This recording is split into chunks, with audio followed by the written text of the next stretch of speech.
Welcome to Quarantine Kids Storytime. My name is Jack, and today I'll be reading you Around the World in 80 Days by Jules Verne, Chapter 36, in which Phileas Fogg's name is once more at a premium on change.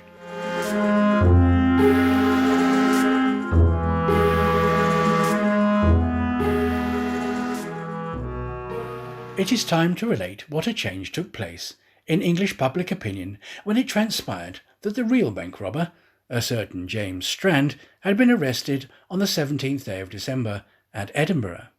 3 days before, Phileas Fogg had been a criminal who was being desperately followed by the police. Now he was an honourable gentleman, mathematically pursuing his eccentric journey around the world. The papers resumed their discussion about the wager. All those who had laid bets for or against him revived their interest. As if by magic, the Phileas Fogg bonds again became negotiable, and many new wagers were made. Phileas Fogg's name was once more at a premium on change. His 5 friends of the Reform Club passed these 3 days in a state of feverish suspense. Would Phileas Fogg, whom they had forgotten, reappear before their eyes? Where was he at the moment? On the 17th of December, the day of James Strand's arrest, was the 76th since Phileas Fogg's departure, and no news of him had been received. Was he dead? Had he abandoned the effort, or was he continuing his journey along the route agreed upon? And would he appear on Saturday the 21st of December at 9:15 in the evening on the threshold of the Reform Club saloon? The anxiety in which, for 3 days, London society existed cannot be described.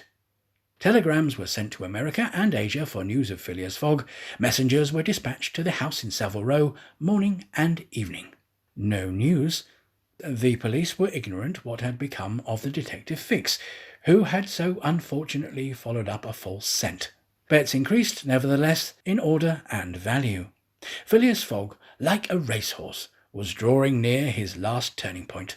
The bonds were quoted no longer at 100 below par, but at 20, at 10, and at 5, and paralytic old Lord Albemarle bet even in his favour. A great crowd was gathered in Pall Mall and the neighbouring streets on Saturday evening.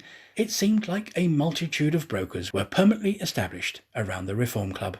Circulation was impeded, and everywhere disputes, discussions, and financial transactions were going on. The police had great difficulty in keeping back the crowd, and as the hour when Phileas Fogg was due approached, the excitement rose to its highest pitch. The 5 antagonists of Phileas Fogg had met in the great saloon of the club.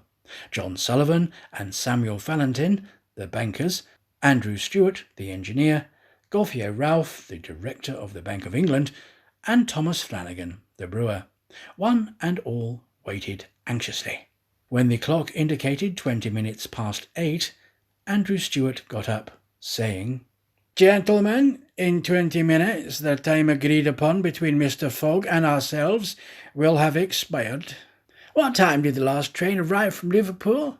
"At 23 minutes past 7. And the next does not arrive until 10 minutes after 12. Well, gentlemen, if Phileas Fogg had come on the 7:23 train, he would have got here by this time. We can, therefore, regard the bet as won." "Well, don't let us be too hasty. You know that Mr. Fogg is very eccentric. His punctuality is well known. He never arrives too soon or too late, and I should not be surprised if he appeared before us at the last minute." "Why, if I should see him, I should not believe it was he." "The fact is, Mr. Fogg's project was absolutely foolish. Whatever his punctuality, he could not prevent the delays which were certain to occur, and a delay of only 1 or 2 days would have been fatal to his tour. Observe, too, that we received no intelligence from him, though there were telegraphic lines all along the route." "He has lost, gentlemen. He has 100 times lost. You know, besides, the China, the only steamer that he could have taken from New York to get here in time, arrived yesterday. I have seen the list of the passengers, and the name of Phileas Fogg is not amongst them. Even if we admit that fortune has favoured him, he could scarcely have reached America. I think he will be at least 20 days behindhand, and that Lord Albemarle will lose a cool 5,000. It is clear, and we have nothing to do but present Mr. Fogg's cheque and bearings tomorrow. At this moment, the hands of the clock pointed to 20 minutes to 9. 5 more minutes. The 5 gentlemen looked at each other. Their anxiety was becoming intense, but not wishing to betray it, they readily assented to Mr. Falentine's proposal of a rubber. I wouldn't give up my £4,000 of the bet for 3,999. The clock indicated 18 minutes to 9. The players took up their cards, but could not keep their eyes off the clock. Certainly, however secure they felt, minutes had never seemed so long to them. 17 minutes to 9, said Thomas Flanagan as he cut the cards, which Ralph had handed him. There was a moment of silence. The great saloon was perfectly quiet, but the murmurs of the crowd outside were heard, and now and then a shrill cry.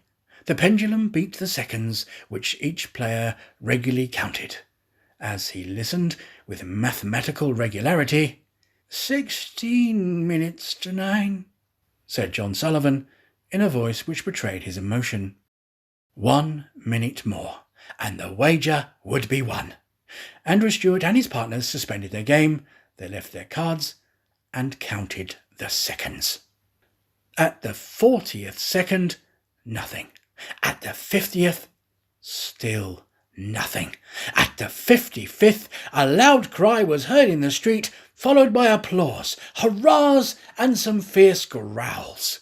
The players rose from their seats. At the 57th second, the door of the saloon opened, and the pendulum had not beat the 60th second when Phileas Fogg appeared, followed by an excited crowd who had forced their way through the club doors, and, in his calm voice, said, "Here I am, gentlemen."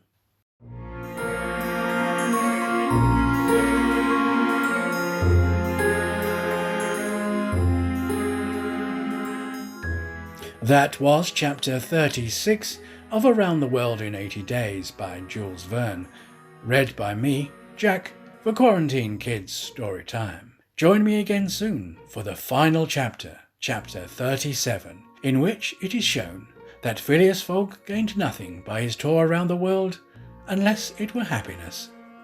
Thanks again for listening, and goodbye.